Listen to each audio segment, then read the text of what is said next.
Assalamualaikum warahmatullahi wabarakatuh. Yang saya hormati Ibu Ani Wahyuni Rahmawati, SP, SI, MSM, selaku dosen pengampu mata kuliah Komunikasi Bisnis.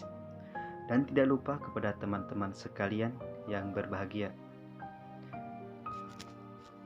Pertama-tama marilah kita panjatkan puji syukur kepada Allah Subhanahu wa taala karena telah memberikan rahmat, kesehatan, dan keselamatan sehingga kita dapat berkumpul untuk melaksanakan perkuliahan hari ini. Akan memaparkan materi mengenai cara berkoordinasi dengan pegawai dalam rapat. Sebelumnya perkenalkan, nama saya Atef Fahri yang akan bertugas sebagai moderator.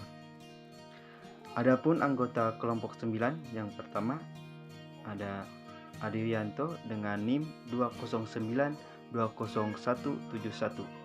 Terus saya sendiri Atef Fahri dengan NIM 209-20184. Yang ketiga ada Asep Jamjam dengan NIM 209-20183. Terus yang keempat Ayu Wandira dengan NIM 209-20186. Terus Purnama Sidik dengan NIM 209-20209. Terus yang terakhir Sipa Agustiana dengan NIM 209-20219. Baik teman-teman, langsung saja ke dalam pemaparan materi mengenai pengertian dan tujuan koordinasi yang akan disampaikan oleh Saudara Asep Jamjam. Kepadanya waktu dan media dipersilahkan. Assalamualaikum warahmatullahi wabarakatuh. Baik, terima kasih kepada moderator yang telah memberikan kesempatan kepada saya. Sebelum lanjut ke materi, izinkan saya memperkenalkan diri saya dahulu. Perkenalkan, nama saya Asep Jamjam dari Prodi Administrasi Bisnis atau AB7 dengan NIM 209-20183. Di sini saya akan memaparkan mengenai materi pembahasan yaitu pengertian koordinasi. Koordinasi dan kinerja adalah dua pengertian yang saling kait-mengkait, karena koordinasi hanya dapat dicapai sebaik-baiknya dengan melakukan kinerja yang efektif. Kinerja pegawai adalah bentuk komunikasi administrasi yang membantu tercapai koordinasi. Oleh karena itu dikatakan bahwa hasil akhir daripada kinerja ialah tercapainya koordinasi dengan cara yang berhasil guna dan berdaya guna, efisien dan efektif. Menurut Brest dan Nasibuan, koordinasi adalah mengimbangi dan menggerakkan tim dengan memberikan lokasi kegiatan pekerjaan yang cocok kepada masing-masing dan menjaga agar kegiatan itu dilaksanakan dengan keselarasan yang semestinya di antara para anggota itu sendiri. Yang selanjutnya itu koordinasi dapat didefinisikan sebagai proses penyepakatan bersama secara mengikat berbagai kegiatan atau unsur yang berbeda-beda sedemikian rupa sehingga di sisi yang satu semua kegiatan atau unsur itu terarah pada pencapaian suatu tujuan yang telah ditetapkan, dan di sisi lain keberhasilan yang satu tidak merusak keberhasilan yang lain. Oke, yang selanjutnya saya akan memaparkan mengenai tujuan daripada koordinasi. Yang pertama yaitu meraih dan menjaga efektivitas organisasi seoptimal mungkin dengan sinkronisasi, kebersamaan, keselarasan, dan keseimbangan di antara aktivitas yang saling bergantung atau berkaitan. Yang selanjutnya yaitu yang kedua, melakukan pencegahan terhadap timbulnya konflik serta menciptakan efisiensi yang optimal pada berbagai aktivitas yang independen melalui kesepakatan yang mengkoordinir seluruh elemen yang berkaitan. Yang selanjutnya itu yang ketiga, koordinasi berusaha untuk menciptakan dan menjaga agar suasana dan tingkah laku yang ada saling merespon dan mengantisipasi di setiap unit kerja baik yang berkaitan maupun tidak. Hal ini supaya kesuksesan setiap unit tidak mengganggu atau diganggu oleh unit lainnya. Oleh karena itu diperlukan koordinasi dengan jaringan komunikasi dan informasi yang efektif. Mungkin sekian yang saya dapat sampaikan. Kurang lebihnya mohon maaf. Saya kembalikan lagi ke moderator. Wassalamualaikum warahmatullahi wabarakatuh. Terima kasih kepada Asep Jamjam yang telah memaparkan materinya. Selanjutnya materi mengenai teknik-teknik dan ciri-ciri koordinasi yang akan disampaikan oleh Purnama Sidik. Waktu dan tempat dipersilahkan. Selanjutnya kita masuk ke teknik-teknik koordinasi. Nah, teknik-teknik koordinasi ini ada dua macam teknik. Yang pertama, teknik koordinasi dengan pendekatan, kemudian teknik koordinasi dengan pendekatan antara struktur. Nah, yang pertama, teknik koordinasi dengan pendekatan. Proses manajemen karena perannya sebagai fungsi yang mengintegrasikan seluruh proses organisasi, maka koordinasi perlu dilakukan dalam setiap proses manajemen. Hal ini diperlukan karena setiap proses manajemen tentu memerlukan keterpaduan peran para pemangku kepentingan atau stakeholder dalam mencapai tujuan organisasi. Oleh karena itu, koordinasi dianggap sebagai salah satu kunci sukses dalam proses manajemen. Dengan kata lain, koordinasi merupakan esensi manajemen dan secara implisit terkandung dalam fungsi-fungsi manajemen seperti perencanaan perorganisasian, staffing, directing, sampai pada pengawasan. Kemudian, teknik yang kedua yaitu teknik koordinasi dengan pendekatan hubungan antar struktur. Dilihat dari pola hubungan antar struktur, hubungannya khususnya dalam kegiatan organisasi, maka koordinasi dapat dilakukan secara dua cara, yaitu koordinasi vertikal, kemudian yang kedua ada koordinasi fungsional. Koordinasi vertikal adalah koordinasi dilakukan oleh seorang pejabat pimpinan dalam suatu instansi pemerintahan terhadap pejabat atau pegawai atau instansi bawahannya. Koordinasi macam ini melekat pada setiap fungsi pimpinan seperti halnya fungsi-fungsi perencanaan, pergerakan perorganisasian, dan pengawasan. Setiap pimpinan berkewajiban untuk mengkoordinasi setiap bawahannya. Selanjutnya cara yang kedua yaitu koordinasi fungsional. Koordinasi fungsional adalah koordinasi yang dilakukan oleh seorang pejabat atau suatu instansi terhadap pejabat atau instansi lainnya yang tugasnya berkaitan berdasarkan asas fungsionalisasi. Selanjutnya kita masuk ke ciri-ciri koordinasi. Ada beberapa hal yang termasuk ke dalam ciri-ciri koordinasi. Yang pertama, tanggung jawab koordinasi terletak pada pimpinan. Oleh karena itu, koordinasi adalah menjadi wewenang dan tanggung jawab daripada pimpinan. Dikatakan bahwa pimpinan berhasil karena ia telah melakukan koordinasi dengan baik. Nah, yang kedua, yaitu koordinasi adalah suatu usaha kerjasama. Hal ini disebabkan karena kerjasama merupakan syarat mutlak terselenggaranya koordinasi dengan sebaik-baiknya. Selanjutnya, koordinasi adalah proses yang terus-menerus atau continuous proses, artinya suatu proses yang berkesinambungan dalam rangka tercapainya tujuan organisasi itu sendiri. Kemudian, adanya pengaturan usaha kelompok secara teratur. Nah, hal ini disebabkan karena koordinasi adalah konsep yang diterapkan di dalam kelompok, bukan terhadap usaha individu, tetapi sejumlah individu yang bekerja sama di dalam kelompok untuk mencapai tujuan bersama itu sendiri.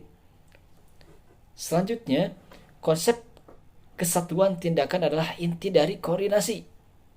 Hal ini berarti bahwa pimpinan harus mengatur usaha-usaha atau tindakan-tindakan daripada setiap kegiatan individu sehingga diperoleh adanya keserasian di dalam sebagai kelompok di mana mereka bekerja sama. Terus yang selanjutnya, yang terakhir adalah tujuan koordinasi adalah tujuan bersama atau common purpose. Kesatuan usaha atau tindakan meminta kesadaran atau pengertian kepada semua individu agar ikut serta melaksanakan tujuan bersama sebagai kelompok di mana mereka bekerja. Terima kasih kepada Purnama Sidik yang telah memaparkan materinya. Selanjutnya, materi mengenai bentuk-bentuk koordinasi yang akan disampaikan oleh si Pak Agustiana. Waktu dan media dipersilahkan. Terima kasih kepada moderator yang telah memberikan kesempatan kepada saya. Saya akan menjelaskan tentang bentuk-bentuk koordinasi.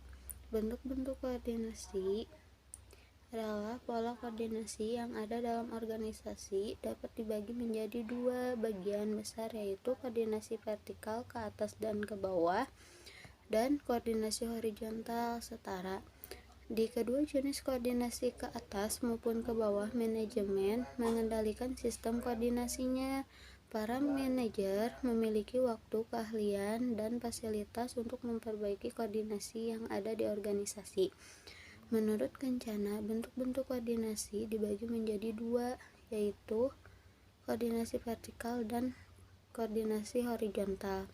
Koordinasi vertikal adalah kegiatan-kegiatan penyatuan pengarahan yang dilakukan oleh atasan terhadap kegiatan unit-unit kesatuan kerja yang ada di bawah wewenang dan tanggung jawabnya. Tegasnya, atasan mengkoordinasi semua aparat yang ada di bawah tanggung jawabnya secara langsung. Koordinasi vertikal ini secara relatif mudah dilakukan karena atasan dapat memberikan sanksi kepada aparat yang sulit diatur. Selanjutnya, koordinasi horizontal adalah mengkoordinasikan tindakan-tindakan atau kegiatan-kegiatan penyatuan pengarahan yang dilakukan terhadap kegiatan-kegiatan dalam tingkat organisasi yang setingkat. Koordinasi horizontal dibagi menjadi dua, yaitu interdisciplinary dan interrelated. Interdisciplinary adalah suatu koordinasi dalam rangka mengarahkan, menyatukan tindakan-tindakan, mewujudkan, dan menciptakan disiplin antara unit yang satu dengan unit yang lain secara intern maupun ekstern pada unit-unit yang sama tugasnya. Sedangkan interrelated adalah koordinasi antar badan instansi berserta unit-unit yang fungsinya berbeda, tetapi instansi yang satu dengan yang lain saling bergantungan atau mempunyai kaitan secara intern atau ekstern yang levelnya setara. Sekian penjelasan dari saya. Selanjutnya saya kembalikan kepada moderator. Terima kasih kepada Sipa Agustiana yang telah memaparkan materinya. Untuk selanjutnya, materi mengenai kebutuhan akan koordinasi yang akan disampaikan oleh Saudara Adirianto. Waktu dan media dipersilakan. Bismillahirrahmanirrahim. Assalamualaikum warahmatullahi wabarakatuh. Sebelumnya saya ingin mengucapkan banyak terima kasih kepada moderator yang telah memberikan kesempatan waktunya kepada saya. Di sini saya akan sedikit menerangkan tentang kebutuhan akan koordinasi. Kebutuhan akan koordinasi itu terbagi menjadi tiga. Yang pertama, saling ketergantungan yang menyatu. Yang kedua, saling ketergantungan yang berurutan. Yang ketiga, saling ketergantungan timbal balik. Saling ketergantungan yang menyatu, bila satu satuan organisasi tidak saling tergantung satu dengan yang lain dan melaksanakan kegiatan harian tetapi tergantung pada pelaksanaan kerja setiap satuan yang memuaskan untuk hasil akhir.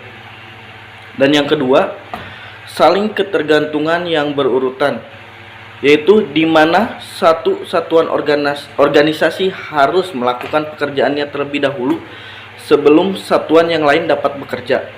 Yang ketiga ataupun yang terakhir, yaitu saling ketergantungan timbal balik, yaitu suatu hubungan memberi dan menerima antara satuan organisasi. Pendapat dari Hasibun mengatakan bahwa koordinasi penting dalam suatu organisasi, yakni yang pertama, untuk mencegah terjadinya kekacauan, percecokan, dan kekembaran ataupun kekosongan pekerjaan. Yang kedua, agar orang-orang dan pekerjaannya diselaraskan serta diarahkan untuk mencapai tujuan perusahaan. Yang ketiga, agar sarana dan prasarana dimanfaatkan untuk mencapai tujuan. Yang keempat, supaya semua unsur manajemen dan pekerjaan masing-masing individu pegawai harus membantu tercapai tujuan organisasi. Yang kelima atau yang terakhir, supaya semua tugas ataupun kegiatan pekerjaan terintegrasi kepada yang diinginkan. Mungkin itu yang bisa saya sampaikan. Mohon maaf bila ada kekurangan. Wassalamualaikum warahmatullahi wabarakatuh. Kembali kepada moderator. Terima kasih kepada Dirianto yang telah memaparkan materinya. Dan selanjutnya materi terakhir mengenai manfaat dan indikator koordinasi yang akan disampaikan oleh Ayu Wandira. Waktu dan media dipersilahkan. Assalamualaikum warahmatullahi wabarakatuh. Terima kasih kepada moderator atas waktunya. Di sini saya akan menjelaskan sedikit tentang manfaat koordinasi. Manfaat koordinasi yang pertama yaitu pencapai KIS, yaitu koordinasi, integrasi, sinkronisasi, dan simplikasi. Yang kedua, menjadi problem solver pada setiap masalah dan konflik berbagai pihak. Yang ketiga, membantu pimpinan dalam mensinergikan dan mengintegrasikan keberjalanan tugas-tugas yang dimiliki dengan pihak yang berkaitan. Yang keempat, yaitu mendukung pimpinan untuk mensinergikan dan mengatur perkembangan antara unit satu dengan unit lainnya. Yang kelima, yaitu agar pimpinan dapat mensinkronkan aktivitas fungsional dengan berbagai tujuan. Yang keenam, yaitu membagi pekerjaan pada tiap unit agar tidak terjadi overlapping. Yang ketujuh, yaitu mengembangkan dan menjaga keharmonisan antar aktivitas yang dilakukan, baik fisik dan fisik dengan stakeholder. Yang kedelapan, yaitu melakukan pencegahan akan timbulnya konflik internal dan eksternal. Yang kesembilan, yaitu mencegah adanya pekerjaan kosong pada unit. Yang kesepuluh, menghindari persaingan yang buruk. Yang selanjutnya yaitu indikator koordinasi. Indikator koordinasi terbagi menjadi 4, yaitu yang pertama, kesatuan tindakan. Kesatuan tindakan pada hakikatnya koordinasi memerlukan kesadaran setiap anggota organisasi atau satuan organisasi untuk saling menyesuaikan diri atau tugasnya dengan anggota satuan organisasi lainnya agar anggota satuan organisasi tersebut tidak berjalan dengan sendiri. Yang kedua yaitu komunikasi. Komunikasi tidak dapat dipisahkan dari koordinasi. Karena komunikasi sejumlah unit organisasi akan dapat dikoordinasikan berdasarkan rentang di mana sebagian besar ditentukan oleh adanya komunikasi. Fungsi komunikasi yaitu mengumpulkan dan menyebarkan informasi. Yang kedua, menginterpretasinya terhadap informasi mengenai lingkungan. Yang ketiga yaitu kegiatan komunikasi informasi dan nilai norma sosial dari generasi yang satu ke generasi yang lainnya. Yang ketiga yaitu pembagian kerja. Secara teoritis, tujuan dalam suatu organisasi adalah untuk mencapai tujuan bersama di mana individu tidak dapat mencapainya sendiri. Yang keempat yaitu disiplin. Pada setiap organisasi yang kompleks, setiap bagian harus bekerja secara terkoordinasi agar masing-masing dapat menghasilkan yang diharapkan. Jadi jelasnya bahwa disiplin menyangkut sikap dan tingkah laku. Cukup sekian. Terima kasih. Mohon maaf bila ada kata-kata yang kurang berkenan. Terima kasih. Wassalamualaikum warahmatullahi wabarakatuh. Terima kasih kepada Ayu Wandira yang telah memaparkan materinya. Baik, yang terakhir adalah kesimpulan. Koordinasi adalah suatu proses dalam mengintegrasikan seluruh aktivitas dalam bentuk pelaksanaan pekerjaan yang terjalin antara individu di dalam suatu organisasi demi mencapainya tujuan yang sudah ditentukan sebelumnya. Koordinasi sangat penting dalam mengarahkan para bawahan untuk mencapai tujuan yang sesuai dengan apa yang direncanakan oleh organisasi. Itulah pentingnya koordinasi untuk menyelaraskan setiap tindakan, langkah, dan sikap terpadu dari para pejabat mengambil keputusan dan para pelaksana, penataan spesialisasi dalam berbagai keanekaragaman tugas, melahirkan jaringan hubungan kerja, komunikasi atau dapat dikatakan sebagai salah satu fungsi manajemen. Di samping adanya fungsi perencanaan, penyusunan pegawai, pembinaan kerja, motivasi, dan pengawasan untuk menjamin kelancaran mekanisme prosedur kerja dari berbagai komponen dalam suatu organisasi. Demikian presentasi dari kelompok 9. Saya sebagai moderator pamit undur diri. Mohon maaf kekurangannya dan terima kasih untuk perhatiannya. Wassalamualaikum warahmatullahi wabarakatuh.